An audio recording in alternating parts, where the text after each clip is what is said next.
Hello, ladies and gentlemen. Welcome to Gift Genius TV. I'm your host, Mr. Phil. Today, I'm going to be looking at a title. It's actually a long title. The title is The Dawn of a New Age of Opportunity for Africa and Africans. It's the dawn of a new age, ladies and gentlemen. And what I'm going to be talking about, you will not hear um, for a long time from now. I'm releasing this audio. Let me look at today's date. Today's date is the 9th of May, 2019. 9th of May, 2019. And so at least I've set the date so that we can have a mark in time to tell us when this audio was made or when this video was made. Anyway, so the title is The Dawn of a New Age of Opportunity for Africa and Africans. Now, what am I talking about? Well, ladies and gentlemen, a lot of people may not know it. A lot of people may not even see it. A lot of people may not even know what is going on. But I'm based in the UK at the moment, and I hear a lot of people talking about reparations for slavery. And I released an audio a few weeks ago, and the title of that audio, please look for it in the library, is called Slavery Was Purely Economical. And in that video, I went through where slavery was not about black or white people hating black people, or black people being inferior to white people. It was purely an economic move, and it was economic motivated and driven. Okay, and when you understand that, you get over the distraction that a lot of people are finding themselves in now. So what's the distraction I'm talking about? You see, a lot of people are talking about reparations, and they're thinking about, okay, white people need to pay black people for the injustice of slavery. I agree, and I understand that 100%. However, it is like someone shooting my eye. I've lost my eye, or someone shooting my leg. I've lost my leg, and then they want to compensate me. Ladies and gentlemen, they can never compensate me with money for my eye or my leg, or losing a limb, or losing, an organ or anything of my body. They can never. They can give me money. They can give me millions and hundreds of millions, even if they want. But you know what? Really, they can't replace the damage that they've done with slavery. And so I actually am looking at it from the standpoint that no matter what white people do, give us money, give us hundreds of millions, and then they say, okay, now shut up about it. Forget about it. It can never come close to repaying us for centuries of oppressions that we've gone through, for centuries of losing our leaders. Bob Marley said, how long shall they kill our prophets? They've killed our prophets. They even killed Bob Marley himself. They killed Marcus Garvey. They killed so many people, economically driven motive of evil people. And then we're saying reparations. Yes, okay. But let us be clear, reparations ain't going to pay for that. And the reason why I'm talking about this is because more than the fact that reparations cannot pay for the injustices and the things that we've gone through as a people, it is actually now distracting us from the dawn of a new age that is upon us all. And what is that new age? The new age is artificial intelligence, AI in short. Artificial intelligence is coming to hit the world, and the world is going to be hit so much that it's going to change everything within the next 5 to 10 years. And 5 to 10 years will come like this. Did you hear the snap of my fingers? Like this. 5 to 10 years will hit us like that.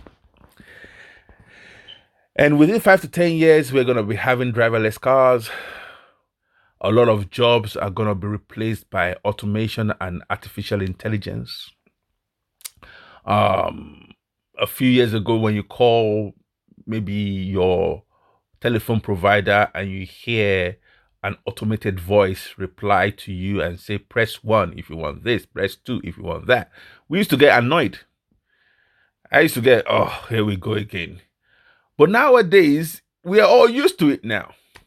I remember when internet was, just coming on board with many things that we live our lives, coming into everything that we live our lives, with things like banking. I know people that said, "Man, I will never do my banking on the internet." Now, internet banking is so widespread, so used, people are used to it now. I even opened a bank account on the internet without without visiting the branch. Without the bank itself doesn't even have a branch. It's a Monzo account I opened. I opened it and it was at my doorstep. The card for it, I think it's MasterCard or Visa. I think it's MasterCard. The MasterCard for it arrived on my doorstep 2 days after I applied for it. And not only was it a fully functional current account, it had an app on my phone that tells me everything that is happening on that account. It is so easy to use. It is so informative. It tells me how much I spent. It tells me how much I spent today. It tells me how much is left there if I want to create a savings, but I can. It tells me everyone on my phone that has the same bank account, so that if I want to send money to them, I don't even need to know their bank account details. As long as they're my contacts on my phone, it automatically identifies them and tells them I can send them money. It will do everything at the click of a button. Ladies and gentlemen, it has actually made your high street bank obsolete. They're like dinosaurs now. Banks like Sterling, banks like Monzo, banks like there's another one out there. There are plenty of them that are going to be popping up now. So your Barclays, your Santander, your HSBCs, if they don't shift their operations, they're going to be left behind.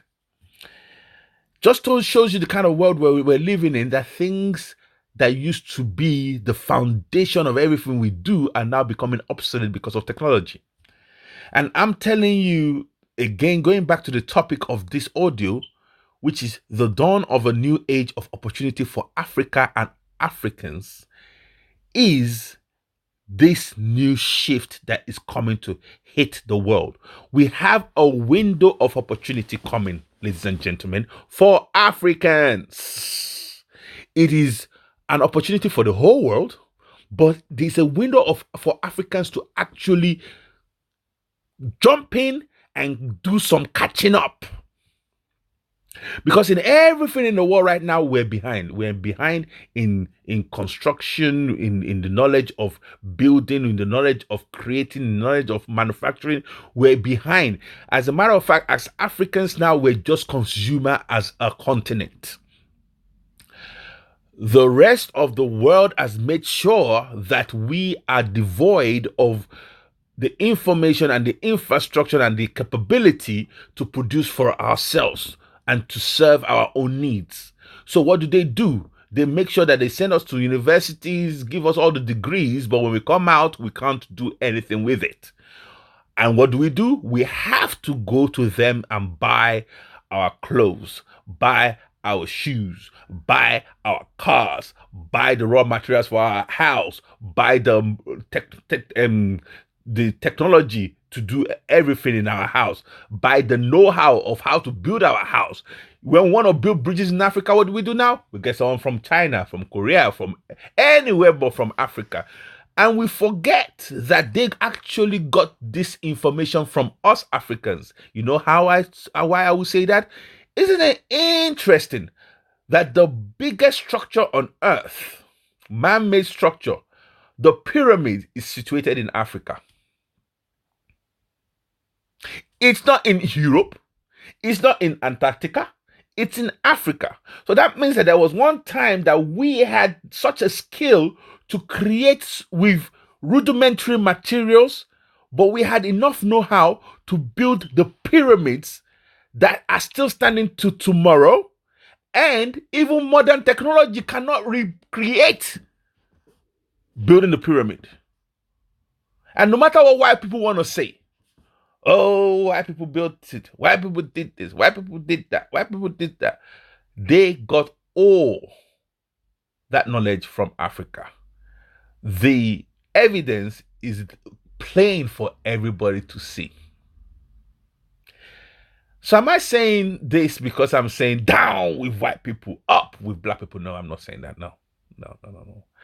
I'm saying that there's an opportunity now for us to do some catching up. Okay. If you like the video, please click like. Click like button because I'm going to be posting this on YouTube. And you clicking like helps us get the message out. We need more Africans to listen to this. We need more Africans to know what is going on. Okay. Please subscribe to the channel. Please go through the library. There are other videos. Please watch other videos. We're not just sharing information. We have practical ways to help us alleviate or lift ourselves out from the bottom that we are in everything. Okay, so we're doing personal development. So please click subscribe button, ring the bell so that you are notified of new videos that I'm going to be releasing. Invite your friends to come and listen to this, because the more you equip your friends, the more powerful you become. Let me repeat that. The more you equip your friends, the more powerful you become. If your friends are dodos, if they're stupid, if they're dull, guess what you are? You're dull. Because all you will be is you'll be the sharpest pencil in a dull box.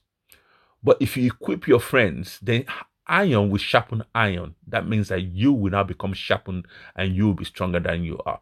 So there is intelligent self-interest in you empowering all the other people around you. So if you found this information and it is equipping you, it's empowering you, make sure you share it with your friends and family. Okay, I'm going to do a part 2 of this. So I'm just going to say a few things, round up, and then I'll see you in part 2. But before then, just want to say that, you know, as we equip each other, you know, like I said, it's not about white people versus black people.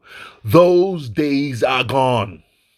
Honestly, ladies and gentlemen, the days of black against white is gone. You know why? Because AI is coming over. And let me give you a clue why. The biggest clue is this.